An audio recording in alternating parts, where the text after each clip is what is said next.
Hi everyone, welcome to my YouTube channel. In this tutorial I will show you something new about geometry nodes, which is animation using geometry nodes. In this tutorial I will begin with animating with math nodes. We look at how to create interesting animations using math nodes and other projects and other objects in your scene. We will create a basic scaling animation by using the distance value between two objects in our scene and modify the scaling attribute using some easy math. So let's get started. For this section, you can start with a new Blender project as shown here. Click on File, New and General to start a new project. So delete all, hit A to delete everything, hit X to delete everything. Create a plane object by pressing Shift A as shown here, Shift A, then go over plane and let's add a mesh plane like this. Using the pop-up add plane dialog box in the lower left corner of the viewport window, set the size settings of the plane to 10 meters like this, 10 meters as shown in our example. Click anywhere in the viewport to confirm these parameters. With the plane selected, click on the Geometry Nodes tab. It's at the top of the 3D viewport editor. At this header, it's gonna be opening the Geometry Nodes workspace. Click on the New button to create a new Geometry Nodes modifier on the plane. Click on New. It's gonna be creating new project for geometry nodes. You should now see the geometry node editor with the default nodes group as shown in our example. Here we have the group input and group output. In our tutorial we want to create our instance mesh. With your mouse pointer hovering over 3D viewport editor, press Shift A as shown here, Shift A, then go to this, gonna be showing the primitives. We want to select mesh torus like this, scale down the torus by 15%, hit S, scale it like this by pressing G, then pressing X. So let's grab it, move it along the x-axis as shown in our example. Move the mouse until it's away from our plane object as shown here. Most importantly, we need to apply the scale of this torus, otherwise we might run into some interesting surprises later. With the torus selected, press Ctrl A and click on scale. Ctrl A, then go to click on scale. This is going to be applying scale. So with the torus selected, press Ctrl and click on scale. Now let's jump back into our node tree. Select the plane to enable. It's gonna be clicking to select the plane to enable the geometry nodes view. Remember, if you still can't see the nodes, ensure that the geometry nodes modifier is highlighted if you have other modifiers in this object. Now let's add our first nodes. For node number 1, we will create a subdivide node. Slot it in just after the group input node. Additionally, we need a point instance node to instance our mesh. Slot it right before the group output node. Set your subdivide node level to 3. Select your new torus. So let's create it. Create all this to apply all these steps. Shift A. Firstly, we need to add subdivide node. So click on the search box, then search for subdivide shown here. So drag it onto this in between these two geometry nodes. So slot it just after the group input as shown here. Additionally, so what we need now, just point instance. Now to instance our mesh. So Shift A, then go over point, then point instance, drag it in between the subdivide node and the group output node. slot it right before group output, as shown here. Set your subdivide node to level 3. Set it to level 3 as shown here in this box. Then the next step is select your new torus object from the drop-down list of the point instance. Go over point instance, then click on this over there, then select it. Note that you have lots of tori in your scene. And that's very clear in our scene. Yep, I also didn't know that the plural of a torus is tori until now. Can search for what is the plural of a torus. I had never heard of. Now let's create a new cube object in our scene that we will use to calculate some math later on. So just Shift A, hover your mouse over 3D viewport editor, go over there, then cube. So let's drag it away from this tori, this collection of tori. So grab it along the, don't know, x-axis for example. Just move it to this location. This is used later to calculate some math later on. Hover over 3D viewport window, press Shift and select mesh, then cube. I just applied it before. Move the cube to the edge of our torus instances by pressing G and then pressing X. So just want to bring it close to the tori, as shown here, for example.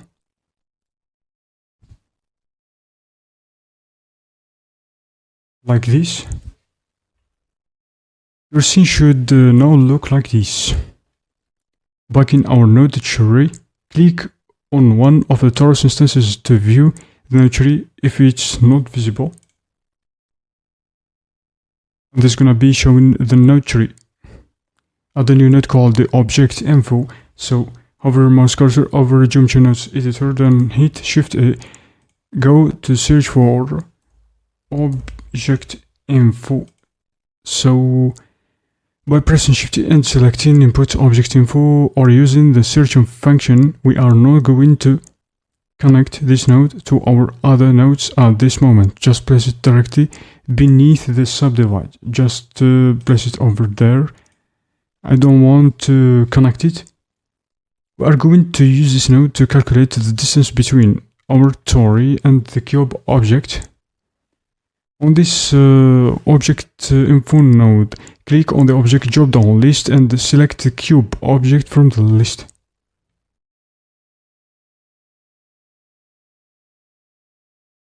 Just like this, you select the cube in this drop-down list and select the cube object from the list. You can also use the eyedropper tool, which is shown up there.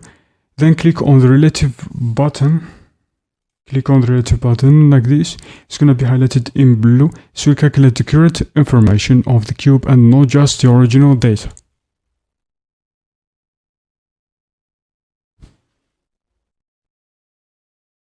And that's great. You should now have enough instance objects in the scene. In the next section, we'll use basic math to calculate the distance between the cube object and each of the instance objects. So the next node used is the attribute vector math node. Now let's create our first math node, the attribute vector math node. There are a few math nodes available, but for a specific example, we need to use the attribute vector math node because of its distance operator.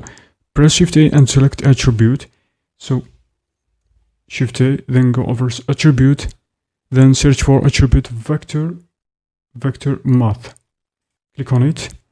It's over here. Slot it right after the subdivide node, as shown here, like this.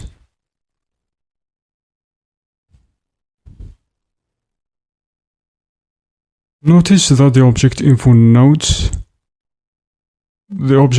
node is not yet connected. It's over here.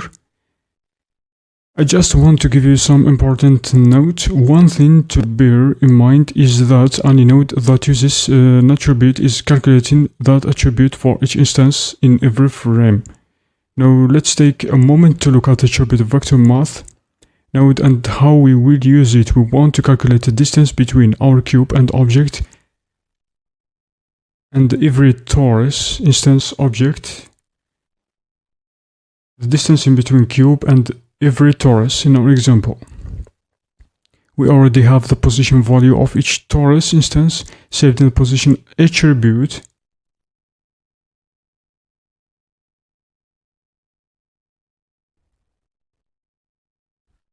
And with our object info node connected to our cube object, we also have the relative position of the cube. Let's see how we can calculate the distance. First, let's change the operation of our attribute vector math node from add to distance.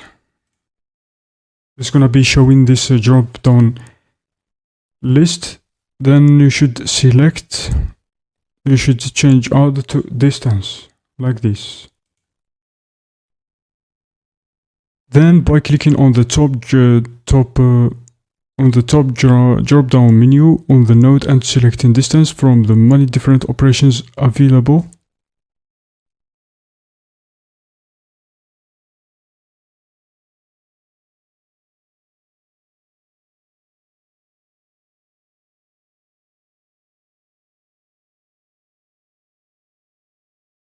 Then you should change B from the attribute to vector. Go over here, change it to vector. The reason we are using a vector here is that the cube's position will be a type of vector for each axis. For attribute A, we want to use our torus positions. To do this, click on the empty box next to A and select position.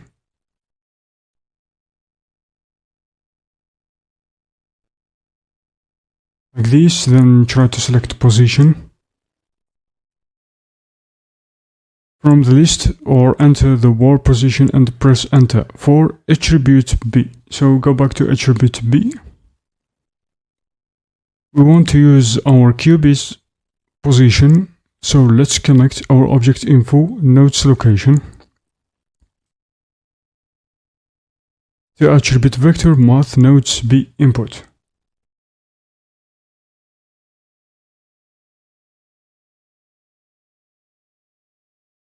Now we need to save the result of this operation to an attribute. Here we can create our new attribute by entering a new attribute name that's not in use, but an easier option would be to simply overwrite the current scale attribute with our new result. Let's do that next. The next step is click on the empty box next to result and select scale. Like this.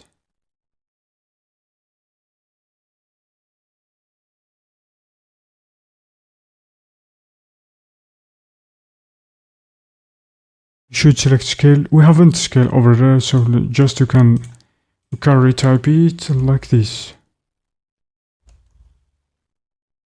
Scale. Then hit enter. So you can type in the word scale and press enter. I think this naturally is, we have no mistake, naturally should now look like this. The next step, looking at the 3D viewport window, you will see, so let's just scale it just a little bit like this. We see that the scale of the instance objects has changed, as shown here. Instances closer to the cube have a smaller scale, while instances farther away from the cube have a bigger scale value. Please refer to the following example over there. As you can see in 3D viewport window, our scale factor is currently too big. We can use some more basic math to change that. Add a new attribute math node and slot it in after the attribute vector math node. We have attribute vector math node, so just let's move it. Just want to add another node, which is attribute math.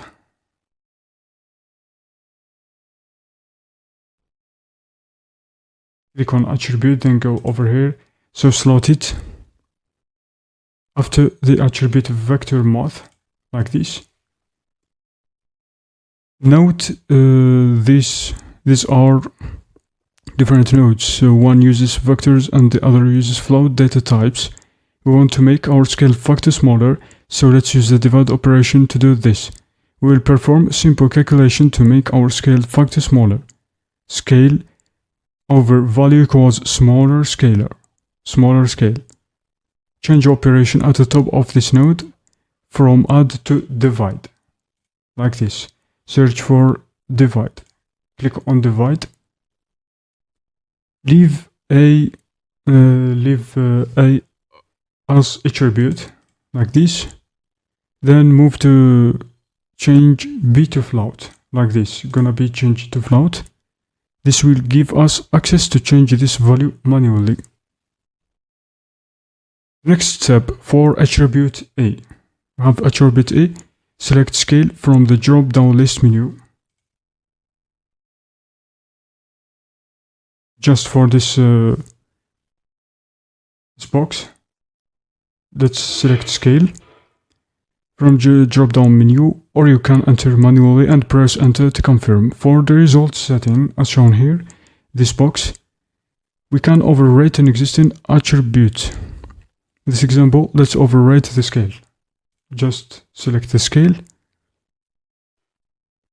To do this, click on the empty box next to the result and select scale from the list. Again, like this, and select the scale. You can enter this manual and press enter to confirm.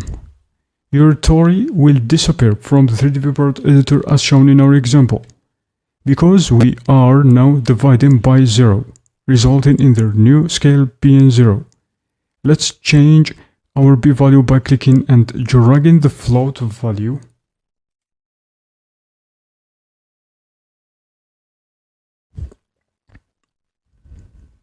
And dragging float value to the right hand side. Find a number that gives you good results.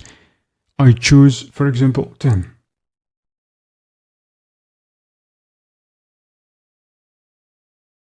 I think this will be fine, yes. That will be fine with our result as shown in our example. Just, for example, retyping 10 is gonna be giving something very clear and very good. Let's examine our node tree. So, as shown in our example, here is our node tree used to create this structure. Organized. First, we are subdividing our plane into 3 levels, then also you can, if you want to make it much more subdivided, like this. For example, 3 is gonna be affecting your machine performance. Then we can calculate the distance between our cube object and every torus in our scene by using the attribute vector math node. We then save this distance value into our existing scale attribute, like this. Following this, we divide our new scale attribute by 10, the float we entered manually, resulting in a smaller scale factor. Now let's move our cube around the scene to see the effect in action. Select the cube. Select the cube in 3D viewport editor and press G, like this. You can move it and see the effect immediately. Press Shift G. This key combination will limit your cube's movement to the X and Y, Z. So just Ctrl Z to undo. Then hit G, then hit Shift Z. Like this. It's gonna be make constraint your movement. This key combination will limit your cube's movement to the X and the Y axis, excluding the Z axis. As you can see, you have created a cool looking scaling animation. The closer cube gets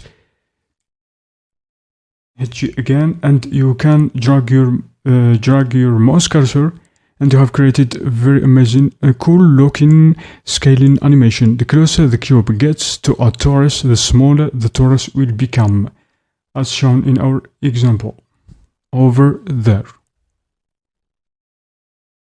Experiment by adding some position keyframes to your cube and see what you can create.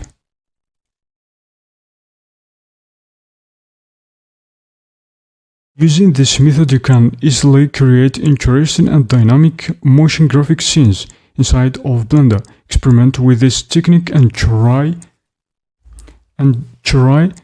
to affect the rotation or position of your instance objects rather than their scale. Have fun creating interesting animations. See you in next tutorial to show you how to create and add keyframes using animation keyframes and create motion graphics using this amazing tool which is called Geometry Notes.